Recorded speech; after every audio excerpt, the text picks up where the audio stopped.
casa i descanses una mica. I ja veuràs com demà estàs millor. Vols seure una estona?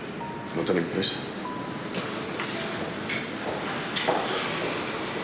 Tot això que m'has dit abans era veritat? És clar que sí. T'estimo. No us faria res tenir un altre fill. No pensis en això, ara. Més endavant, si et trobes millor, tens ganes, ja en parlem. No ho he fet. Què? Que no he pogut. Era allà dins estirada, pensant. Vull tenir aquest fill. I vull que estiguem junts.